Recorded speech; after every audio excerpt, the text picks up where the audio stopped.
Hello students of class 9th, myself Sabha Shaukat, PMIC Lakpedabad. In the previous module, we have learned too much about solid, liquid and gas and many of the topics, and in this module, we are going to learn about evaporation. So what is evaporation? The process in which liquid changes into gas by the effect of heat or temperature is known as evaporation. वो process जिसमें liquid gas में change हो जाता है by the effect of heat और temperature, उसे हम evaporation कहते हैं, जैसा कि आप यहाँ पर देख सकते हैं। और जो गैस से हमारा प्रेशर से लिक्विड बन रहा है, ये आप नेक्स्ट इससे पहले वाले प्रीवियस टॉपिक में पढ़ चुके हैं। ठीक है, तो इवापोरेशन क्या है? जैसे कि हम लोग एक बाउल में पानी को गर्म करें और हीट दें उसे, तो वो भाप बन करके उड़ने लगता है, वो क्या है? इवापोरेशन है। हम लोग एक सर्फ बाउल में पानी लेकर के धूप में रख दें और उसके बाद उससे थोड़ी देर बाद 4-5 घंटे बाद अगर हम उसे देखें तो जो पानी का लेवल है वो कम हो जाता है, तो वो क्या है? इवापोरेशन है। अगर हम लोग कपड़े सुखाते हैं और जो कपड़ों को बाहर धूप में जा कर के टांग देते हैं तो उससे कपड़े सूख जाते हैं, तो उसमें कौन सी प्रोसेस हो रही है? इवेपोरेशन हो रही है। ठीक है, क्योंकि हीट और टेम्परेचर के इफ़ेक्ट से जो वाटर है वो रिलीज़ हो जाता है, इवेपोरेट हो जाता है, एटमॉस्फेयर में चला जाता है, और इस प्रोसेस को हम कहते हैं evaporation.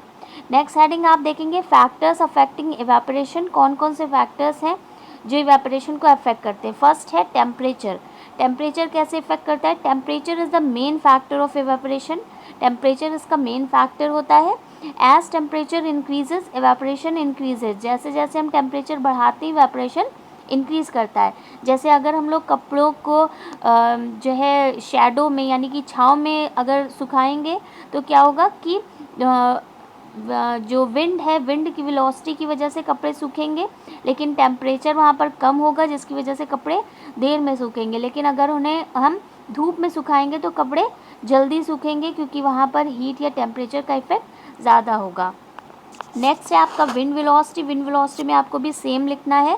Wind velocity is the main factor of evaporation.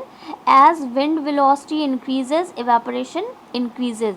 जैसे जैसे विंड वेलोसिटी बढ़ेगी इवेपोरेशन भी बढ़ेगा। अगर हम लोग कपड़ों को तेज़ हवा में सुखाएंगे तो वो जल्दी सूख जाएंगे, अगर कम हवा होगी तो उसे सूखने में टाइम लगेगा। नेक्स्ट आप लिखेंगे सरफेस एरिया। सरफेस एरिया क्या है? Evaporation is a surface phenomena.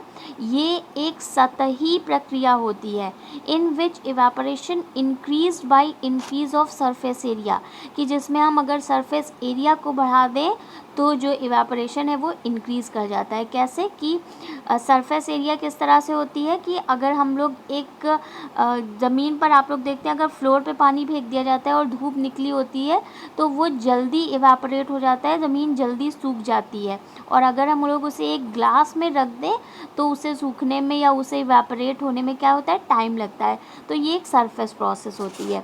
Next है आपकी वर्कशीट। ठीक है, और वर्कशीट में आपको क्या लिखना है कि which level vessel show higher rate of evaporation and Y.